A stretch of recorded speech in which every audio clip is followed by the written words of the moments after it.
Atatürk'ün yazdığı Medeni Bilgiler kitabının ilk kısmı Millet. Büyük işleri yalnız büyük milletler yapar. Gazi Mustafa Kemal Atatürk 1923. Millet, dil, kültür ve ülkü birliği ile birbirine bağlı vatandaşların oluşturduğu siyasi ve sosyal bir topluluktur. Türk milletinin görüşü, Türkiye Cumhuriyeti'ni kuran Türkiye halkına Türk milleti denir. Millet sözünden ne anlaşılır, ne anlaşılması gerekir? Bunu anlatayım. Türk milletinin oluşumundaki etkenler. Sözlerimin kolay anlaşılması için yine Türk milletine bakacağım. Çünkü dünya yüzünde ondan daha büyük, ondan daha eski, ondan daha temiz bir millet yoktur. Ve bütün milletler tarihinde görülmemiştir. Bugünkü Türk milletine bir resim tablosuna bakar gibi bakalım ve şimdiye kadar edindiğimiz bilgilerin yardımıyla düşünelim. Bu tabloda neler görüyorsak, bu tablo bize neler hatırlatıyorsa onları birer birer söyleyelim. Türk milleti, halk idaresi olan cumhuriyetle idare edilen bir devlettir. Türk devleti laiktir. Her reşit dinini seçmekte serbesttir. Türk dili, Türk milletinin dili Türkçedir. Türk dili dünyada en güzel, en zengin ve en kolay öğrenilebilecek bir dildir. Onun için her Türk dilini çok sever ve onu yükseltmek için çalışır. Bir de Türk dili, Türk milleti için kutsal bir hazinedir. Çünkü Türk milleti geçirdiği sonu olmayan tehlikeler içinde ahlakının, geleneklerinin, hatıralarının, menfaatlerinin, kısaca bugün kendi milliyetini oluşturan her şeyin dili sayesinde korunduğunu görüyor. Türk dili, Türk milletinin kalbidir, zihnidir. Türk yurdu, Türk milleti Asya'nın batısında ve Avrupa'nın doğusunda olmak üzere kara ve deniz sınırlarıyla ayrılmış dünyaca tanınmış büyük bir yurtta yaşar. Onun adına Türkeli, Türk vatanı derler. Türk yurdu daha çok büyüktü. Yakın ve uzak zamanlar düşünülürse Türkiye yurtluk etmemiş bir kıta yoktur. Bütün dünyada Asya, Avrupa, Afrika Türk atalarına yurt olmuştur. Bu gerçekler eski ve özellikle yeni tarih belgeleriyle bilinmektedir. Ancak bugün Türk milleti varlığı için bugünkü yurdundan memnundur. Çünkü derin ve şanlı geçmişin, büyük, kudretli atalarının kutsal miraslarını bu yurtta da koruyabileceğinden, o mirasları şimdiye kadar olduğundan çok fazla zenginleştirebileceğinden emindir. Vatanımız, Türk milletinin eski ve yüksek tarihi ve topraklarının derinliklerinde varlıklarını koruyan eserleri ile yaşadığı bugünkü siyasi sınırlarımız içindeki yurttur. Vatan hiçbir kayıt ve şart altında ayrılık kabul etmez bir parçadır. Türklerin kökeni ve oluşum biçimi, Türk milletinin her bireyi bir takım farklarla ve fakat genellikle birbirine benzer. Bazı yapılış farklarını ise doğal karşılamak gerekir. Çünkü Mezopotamya, Mısır vadilerinden başlayan, bilinen tarihten evvel Orta Asya, Rusya, Kafkasya, Anadolu, dünkü ve bugünkü Yunanistan, Girit, Romalılardan evvel Orta İtalya, kısaca Akdeniz sahillerine kadar yayılmış ve yerleşmiş ve bu başka başka iklimlerin etkisi altında başka başka cinslerle binlerce sene yaşamış, kaynaşmış bu kadar eski ve bu kadar büyük bir insan topluluğunun bugünkü çocuklarının tamamına birbirlerine benzemeleri mümkün müdür? Her zaman, her yerde küçük bir aile, çocuklarının bile tamamen birbirine benzemeleri olmuş şey değildir. Türk ırkının yalnız bir noktada, iklimi aynı dar bir bölgede ortaya çıkmış şeklinde düşünmek doğru değildir.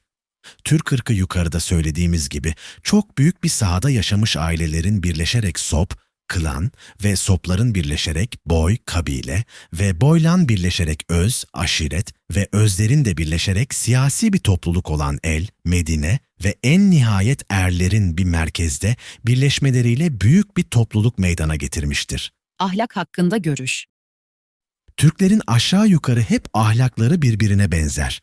Bu yüksek ahlak hiçbir milletin ahlakına benzemez. Ahlakın millet oluşumundaki yeri çok büyüktür, önemlidir. Bu önemi iyice anlamak için ahlak hakkında birkaç söz söylemek fazla olmaz. Ahlak dediğim zaman ahlak kitaplarında yazılı olan öğütleri kastetmiyorum. Çünkü ahlaklılıktır diye yaptığımız işler ve yapmaktan sakındığımız işler. Kitaplarda yazılı olan veya bir takım ahlak hocalarının tavsiye ettikleri şeylerden daha öncedir ve o sözlerden, o öğütlerden ayrı olarak onlara asla kulak vermeyerek insanlar tarafından yapılmaktadır. İş, teorinin hakimi ve amiridir. Ahlak kurallarının nasıl yapılması gerektiği, ahlaklılık olduğu anlaşılan işler görüldükten, tecrübe edildikten sonra anlaşılır. Bir iş, her nereye ait olursa olsun, insanın kuvvet kullanmasını, yorulmasını gerektirir. İnsanlar, zorunlu olmadıkça kendilerini yormak istemezler. Oysaki bazı işler vardır ki, kendiliğinden insana, onu yapmak için içten bir arzu, bir yönelme ilham eder. O iş arzuya değer olur. İşte ahlaki işler aynı zamanda hem zorunlu ve hem de arzuya değer olan işlerdir. Milli duygu. Milli duygu bir işin ahlaki bir değeri olması, ayrı ayrı insanlardan daha yüce bir kaynaktan çıkıyor olmasıdır. O kaynak toplumdur, millettir. Gerçekten ahlak bilgisi özel kişilerden ayrı ve bunların üstünde ancak sosyal ve milli olabilir. Milletin sosyal düzen ve huzuru, şimdi ve gelecekteki refahı, mutluluğu, güvende olması ve korunur durumda olması, uygarlıkta ilerlemesi ve yükselmesi için insanlardan her konuda ilgi, gayret, candan vazgeçmeyi, gerektiği zaman seve seve canın fedasını talep eden milli ahlaktır. Mükemmel bir millette milli ahlak bilgisinin gerekleri, o millet bireyleri tarafından adeta akıl süzgecinden geçirmeksizin vicdani, duyusal bir sebeple yapılır. En büyük milli his, milli heyecan işte budur. Millet analarının, millet babalarının, millet hocalarının ve millet büyüklerinin evde, okulda, orduda, fabrikada, her yerde ve her işte millet çocuklarına, milletin her bireyine bıkmaksızın ve sürekli olarak verecekleri milli terbiyenin amacı işte bu yüksek milli hissi sağlamlaştırmak olmalıdır. Ahlakın milli, toplumsal olduğunu söylemek ve toplum vicdanın bir ifadesidir demek, aynı zamanda ahlakın kutsal sıfatını da tanımaktır. Ahlak kutsaldır. Çünkü aynı değerde eşi yoktur ve başka hiçbir çeşit değerle ölçülmez. Ahlak kutsaldır. Çünkü en büyük ahlaki gerçeklik sahibi bir yapana dayanır. O yapan yalnız ve ancak toplumdur. Ondan başka bir yapan yoktur. Allah dışında düşünce sahibi olanlar için örnek bir şekilde düşünülmüş toplum dahi sadece bilinçte vardır. Çünkü vicdanlarımız üzerinde etkili olan ruhsal hayat, toplumun bireyleri arasındaki eylem ve tepkilerden oluşur. Gerçekte toplum yoğun bir düşünce ve ahlaki çalışma odağıdır. Din birliğinin de bir millet oluşumunda etkili olduğunu söyleyenler vardır. Fakat biz, bizim gözümüz önündeki Türk milleti tablosunda bunun aksini görmekteyiz. Türkler İslam dinini kabul etmeden önce de büyük bir millet idi. Bu dini kabul ettikten sonra bu din ne Arapların, ne aynı dinde bulunan Farsların ve ne de diğerlerinin Türklerle birleşip bir millet teşkil etmelerine etki etmedi. Aksine Türk milletinin milli bağlarını gevşetti, milli duygularını, milli heyecanını uyuşturdu. Bu pek tabii idi. Çünkü Hazreti Muhammed'in getirdiği dinin gayesi, bütün milliyetlerin üstünde tamamını kapsayan bir ümmet siyaseti idi. Medeni duygu. Türk milleti, milli duyguyu, insani duyguyla yan yana düşünmekten zevk alır. Vicdanında milli duygunun yanında insani duygunun onurlu yerini her zaman korumakla övünür.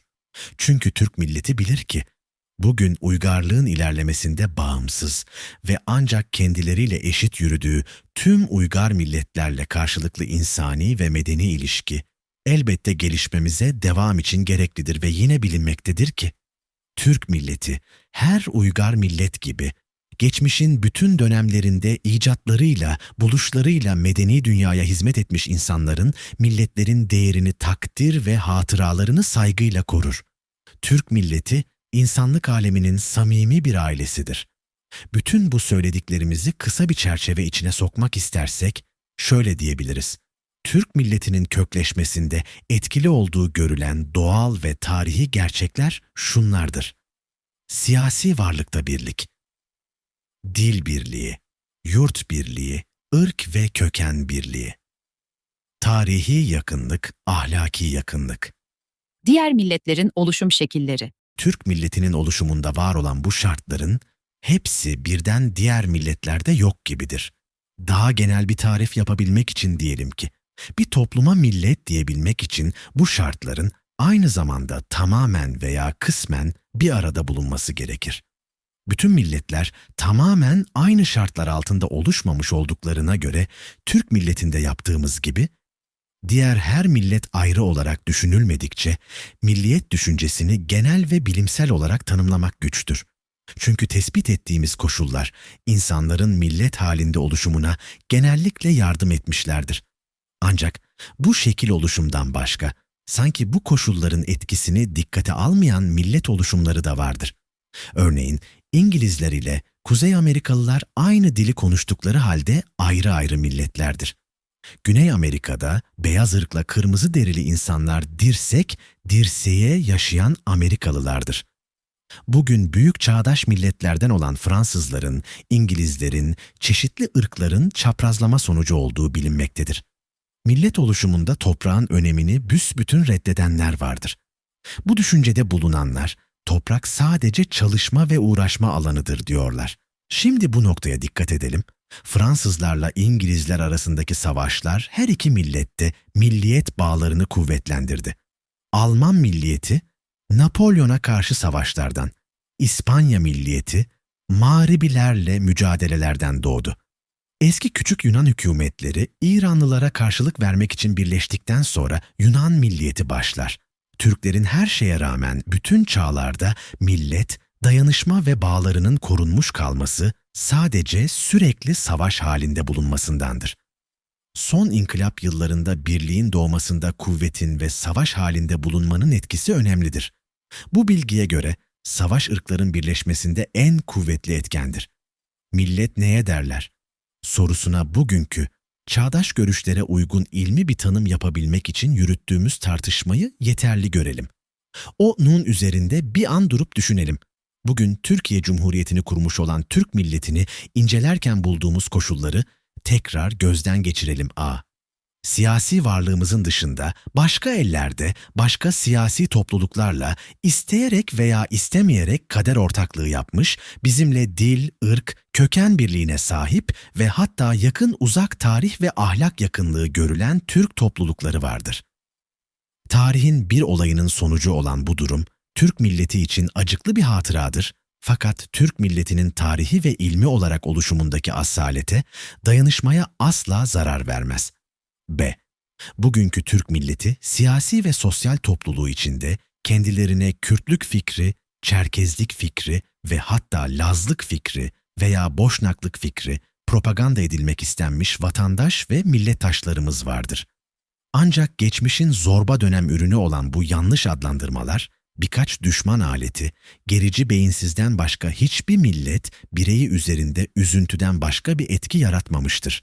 Çünkü bu millet evladı da tüm Türk topluluğu gibi aynı ortak geçmişe, tarihe, ahlaka, hukuka sahip bulunuyorlar. C. Bugün içimizde bulunan Hristiyan, Musevi vatandaşlar, kader ve şahıslarını Türk milliyetine vicdani arzularıyla bağladıktan sonra kendilerine yan gözle, yabancı düşüncesiyle bakılması medeni Türk milletinin asil ahlakından beklenebilir mi?